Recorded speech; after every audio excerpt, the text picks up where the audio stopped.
programa durante 5 horas. O ministro Fux realmente foi na letra da lei. Provas adulteradas, ele menciona provas adulteradas e menciona provas inventadas pela Procuradoria-Geral da República.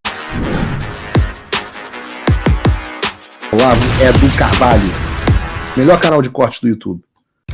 Fala pessoal, se você curte o meu conteúdo, saiba que ele só continua porque tem gente que apoia. E você pode fazer o mesmo com um pouco mais de $5 por mês. Simples, entre em www.paulofigueiredoshow.com/apoie e use o cupom da descrição e tá pronto. Desde já, meu obrigado. Uma questão que a gente viu o Fux abordar, João, e a audiência do Paulo Figueiredo Show não sabe que o João também é doutor, João, né, João? Exato. Eu não sou também médico, é doutor, também é advogado. Eu sou doutor. Eu vou aproveitar aqui a sua expertise, porque uma das questões que o Fux apontou foi a questão da individualização das condutas. E isso foi uma parte muito impressionante para mim do julgamento, né, João? As pessoas estavam sendo acusadas, nós trouxemos isso aqui no Paulo Figueiredo Show. O voto do Alexandre de Moraes não tem individualização de conduta nenhuma.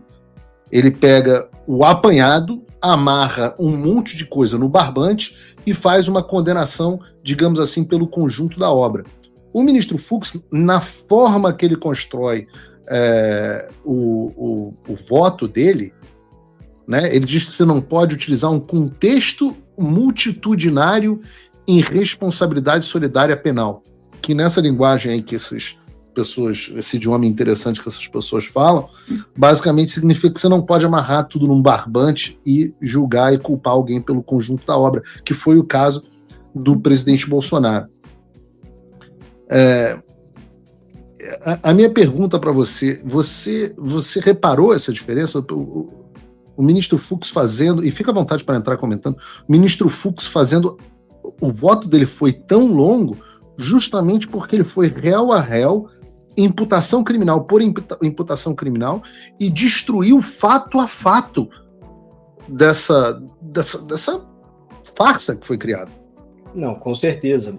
Um dos princípios mais importantes do direito penal é que tanto a pena quanto os crimes sejam individualizados. Você não pode pegar 3 indivíduos que cometeram um mesmo crime e, se um deles cometeu mais um ou outro, você imputar a todos os outros os crimes cometidos por aquela pessoa. Então, tem casos muito tristes sobre isso em julgamento no Supremo Tribunal Federal. O próprio caso da Débora, né?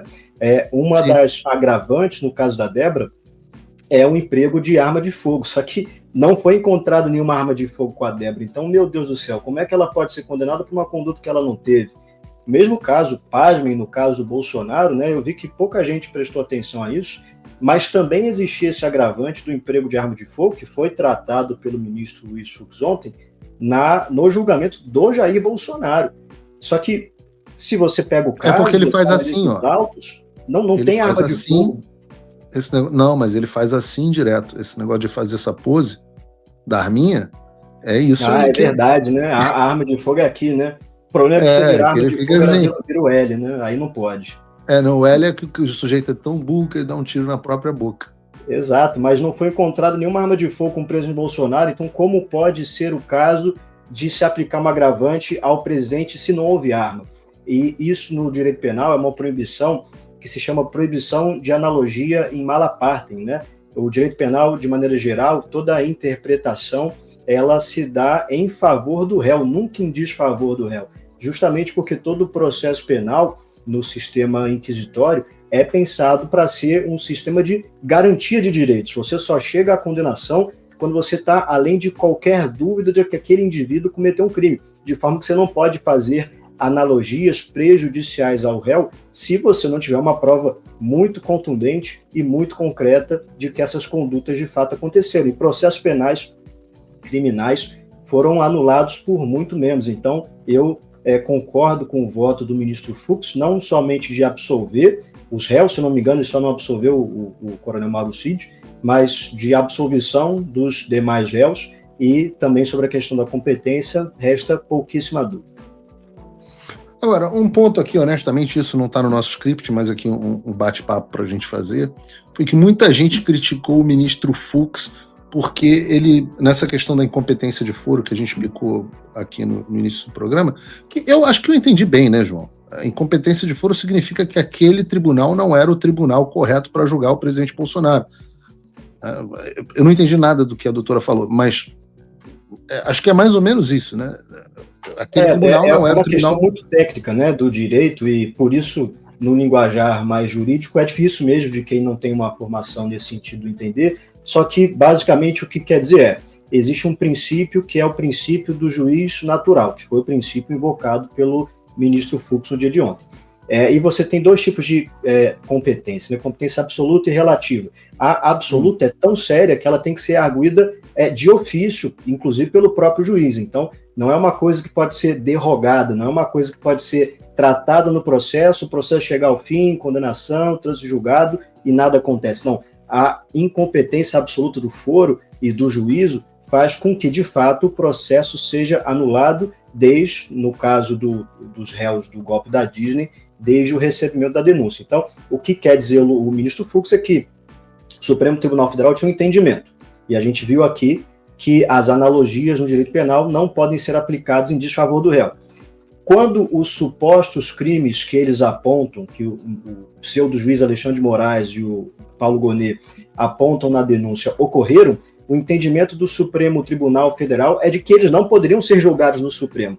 Então, de maneira posterior, vem o Supremo Tribunal Federal, muda o seu próprio entendimento e joga todos esses processos para serem julgados, não pelo plenário do Supremo Tribunal Federal, como também levantou o ministro Fux, mas pela primeira turma do Supremo. A primeira turma do Supremo é composta ex-advogado do presidente Lula, ministro Cristiano Zanin. 2, um ex-ministro da Justiça do presidente Lula, Flávio Dino. Que tem uma ação, inclusive, penal, move uma ação de... deu declarações muito contundentes contra o Bolsonaro, se não me engano, ele disse até que Bolsonaro era, se tivesse que se alinhar, se aliaria a Satanás, algo nesse sentido, mas o direito penal também é muito claro que quando o juiz é inimigo pessoal da pessoa que está julgando, deve se declarar suspeito, não pode haver julgamento por parte de uma pessoa que tem pensamentos e problemas pessoais contra o réu. E aí, o ministro Alexandre, não precisa nem falar, né, a relação dele com o Bolsonaro. Sobram dois, Carmen Lúcia e o ministro Luiz Fux. Então, não somente é um absurdo esse processo estar sendo julgado no Supremo Tribunal Federal, como é um absurdo, pior ainda, estar sendo julgado não no plenário, pela integridade dos ministros que compõem a corte, mas sim pela primeira turma, que é composta de uma série de desafetos do presidente Bolsonaro. Agora, eu reparei também que uma das coisas que o ministro Fux chamou a atenção e para a qual eu nunca havia me atentado e vi pouca gente comentar sobre isso, é que eles fazem acusações de conduta do presidente Bolsonaro que teriam começado, se eu não me engano, desde 2021 e enquadram e julgam essas condutas de acordo com uma nova lei que foi aprovada em 2022. E eu falei, nunca tinha parado para pensar nisso, né? Porque a mudança da Lei de Segurança Nacional acontece em 2022, mas eles julgam as condutas do presidente Bolsonaro, de toda essa suposta organização criminosa, anteriores, em 2021. Eu nunca tinha, de novo, não sou doutor, mas eu nunca tinha visto a lei retroagir para julgar condutas anteriores. Paulo, isso é um negócio que você aprende muito tarde na faculdade de Direito. Acho que você aprende logo no segundo período, na primeira aula de Direito Penal.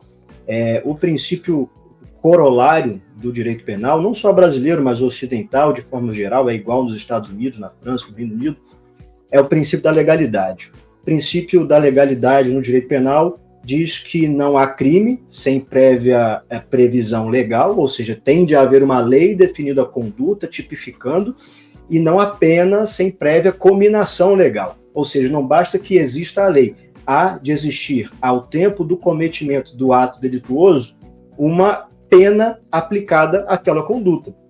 Por isso mesmo, no direito penal, existe um outro princípio que diz que a lei não poderá retroagir em desfavor do réu. A única hipótese em que a lei penal pode retroagir é quando é para beneficiar o réu. Então, o que a gente vê é que o voto do ministro Luiz Fux é o voto de um juiz que está preocupado com a lei, preocupado com a Constituição, que eles juraram defender no Supremo Tribunal Federal. Os outros votos já parecem mais votos de opiniões pessoais, de militância política, já não se parecem nem um pouco com os ensinamentos que nós aprendemos nas salas de direito. Eu achei isso muito interessante. Estava acompanhando inclusive o voto da Carmen Lúcifer agora. De um modo geral, o voto do Flávio Dino teve 1h30, foi basicamente um discurso político. O voto do Alexandre de Moraes, eu não vi nenhum apelo à lei, nenhum apelo a grandes juristas, nenhum apelo à jurisprudência, nada disso. Fez um discurso político de narrativa, poderia estar, que é a repetição do que ele faz durante muito tempo, a gente comentou isso aqui no... Fala pessoal, tá gostando desse vídeo? Não esqueça de deixar o seu like e se inscrever no canal Olavo do Carvalho para receber notícias quentíssimas todos os dias. Isso ajuda demais o nosso trabalho e o YouTube irá recomendar para mais pessoas. Programa durante 5 horas. O ministro Fux realmente foi na letra da lei, foi nas condutas, ele foi verificando que cada prova, inclusive provas adulteradas, ele menciona provas adulteradas e menciona provas inventadas pela Procuradoria-Geral da República, dizendo, está dizendo aqui no inquérito policial que foram feitas tantas impressões de página, mas no final das contas, quando vai no inquérito policial, não foram feitas tantas impressões de página. Não é isso que diz o inquérito. É uma diferença muito grande entre política, e não importa o que você pensa, não importa o lado que você esteja, mas, sem dúvida nenhuma, alguém que assiste olha a diferença entre um discurso político, que é a minha esfera, né, para um voto jurídico, que é mais a sua esfera, a esfera da doutora, e por aí vai. Trump voltou à presidência, e isso é um alívio, sem dúvida. Mas o que isso muda no Brasil? Nada, se ninguém fizer nada. A verdade é que a esperança não pode virar passividade. As coisas não vão se resolver sozinhas, e muito menos com textão e xingamento nas redes sociais. Não espere que alguém venha salvar o país por você. Se você não agir, ninguém vai. Eu estou fazendo a minha parte. Eu larguei tudo para me dedicar a isso. Mas sem apoio, esse trabalho simplesmente não continua.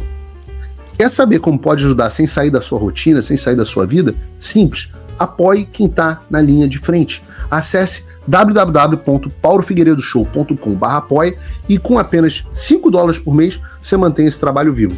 Se você puder mais, considere a possibilidade de se tornar meu patrono Gold e tenha acesso ao meu grupo privado no WhatsApp, onde você participa das discussões que guiam o conteúdo e muito mais.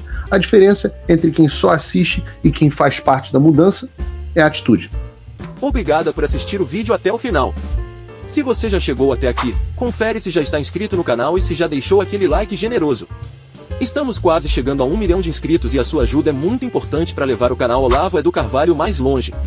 Até o próximo vídeo, meus amigos. E neste momento é muito fácil aos defensores do plano alegar, isso é uma teoria da conspiração,